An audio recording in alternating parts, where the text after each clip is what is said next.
Right, so today we'll be talking about universal access and the general requirements for site provision and site provisions. This learning unit, we're going to be looking at these requirements and site provisions for building users regarding access, parking, curb ramps, escape areas, escape doors and entrances, floors and lighting, and then we will examine the horizontal and vertical circulation and internal and external access routes later. That will also cover ramps and handrails and balustrades. But for this first theme, we're just going to focus on the general requirements. Okay, so I thought we could just have a little chat about what universal or inclusive design is. And there is a little quote here that says, every person experiences reduced functioning at some age during his or her lifetime. For example, noisy environments impair anyone's hearing, dimly lit rooms impair anyone's vision, and having the flu reduces anyone's stamina. Right, so it's not just for the people who are disabled or elderly or young children, but for everybody who might be experiencing any sort of fatigue or be affected by a badly designed space. So basically, if I have to sum up universal design and universal access, it would be good working design systems. I've written here, universal design is the design and composition of an environment so that it can be accessed, understood, and used to the greatest extent possible by all people, regardless of their age, size, ability, or even disability. An environment, or any building, product, or service in that environment, should be designed to meet the needs of all people who wish to use it. This is not a special requirement for the benefit of only a minority of the population. It is a fundamental condition of good design. If an environment is accessible, usable, convenient, and a pleasure to use, everyone benefits. By considering the diverse needs and abilities of all throughout the design process, universal design creates products, services, and environments that meet people's needs. But simply put, universal design is good design. So there are 7 principles of universal design that get put in place. Please will you take a look at the PDF that I have attached. It is a PDF that shows photographic ideas of what these principles explain, and I'm just going to read through them for the purpose of time. But please go and open that PDF and have a look. I think that PDF describes the 7 principles really well. So principle 1 is equitable use. The design is useful and marketable to people with diverse abilities. Principle 2, flexible in use. It accommodates a wide range of individual preferences and abilities. Principle 3, simple and intuitive use. Use of the design is easy to understand regardless of the user's experience, knowledge, language skills, or current concentration level. I think that thing of language skills is really important. So the use of iconography instead of words is quite valuable. Then principle 4, perceptible information. The design communicates necessary information effectively to the user regardless of ambient conditions or the user's sensory abilities. So for example, if the user is blind. Principle 5, tolerance for error. The design minimizes hazards and the adverse consequences for accidental or unintended actions. Principle 6, low physical effort. The design can be used efficiently and comfortably and with a minimum of fatigue. So that could be possibly a ramp between 2 different platforms. Principle 7, size and space for approach and use. Appropriate size and space is provided for appropriate reach, manipulation, and use regardless of a user's body size, posture, or mobility. Okay, go ahead and take a look at the PDF for the pictures.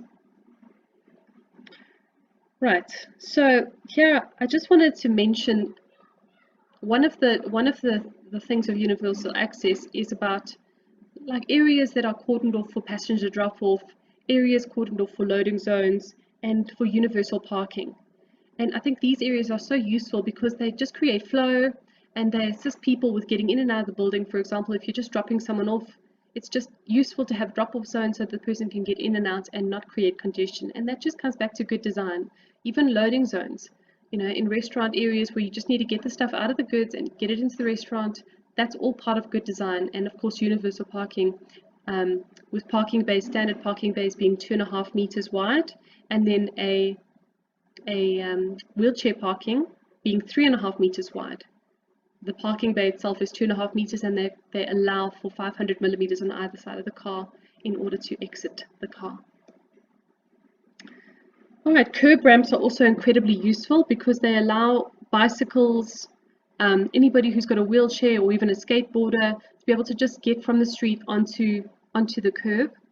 And the standard for this would be that the lowest part of the curb ramp is able to accommodate a wheelchair, and there is a incline of 1 in 12 when it comes to people and walking. Now, what does an incline of 1 in 12 mean? It means for every 1 meter rise, over here, 1 meter rise, there needs to be a 12 meter length. So that will determine what your pedestrian ramp incline looks like. Every 1 meter, 12 meter length, that's where you start your ramp. So if you're looking at a 10 meter high climb, you would need to say 10 times 12, and that would be the length of your ramp. Okay, then we're also looking at emergency escapes. You know, emergency escapes are also a part of universal design.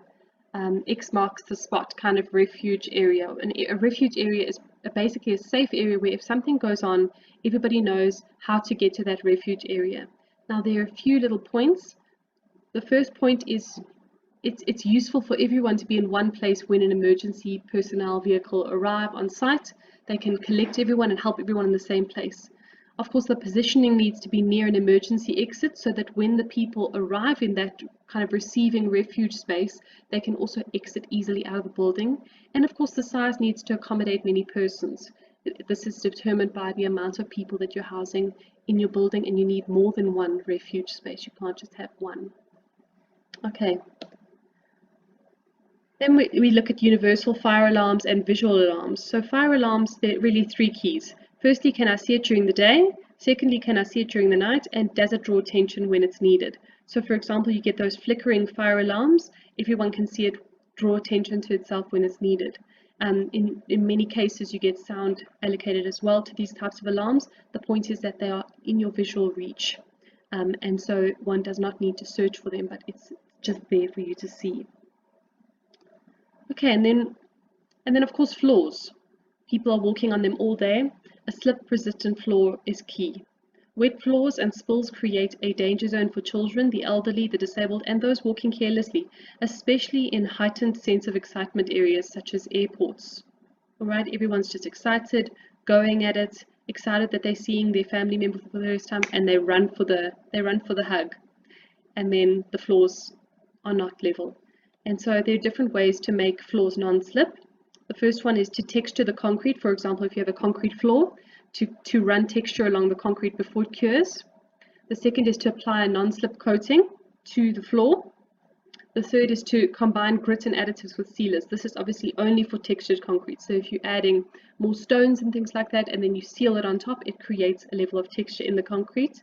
And then of course there are other things that get added to the tiles later, or the surface later, which is stuff like non-slip tape. You know, you get that blue tape that sits on the edge of stairs, which allows you to grip. And then of course installing rubber mats where they cut into the tile and they put the rubber mat just next to the door, so that when you enter into the building you can rub your feet on the rubber mat to get as much of the water off your feet as possible. All right, and then lastly we're talking about lighting. Lighting is really a very important part of universal design, because we can communicate all we like in terms of signs and in terms of words, but if the people cannot see it, and when there's no electricity and the emergency lights are not on, no one can see it. And so lighting is really important in terms of emergency lights, but not only emergency lights.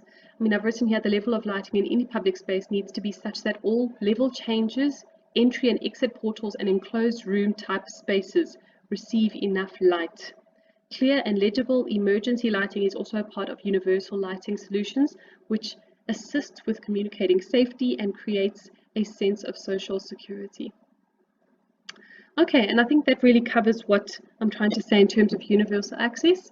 I hope that you have all managed to understand, and please take a look at the lesson plan for insight into what your activity is. Thanks so much, and see you again soon. Bye.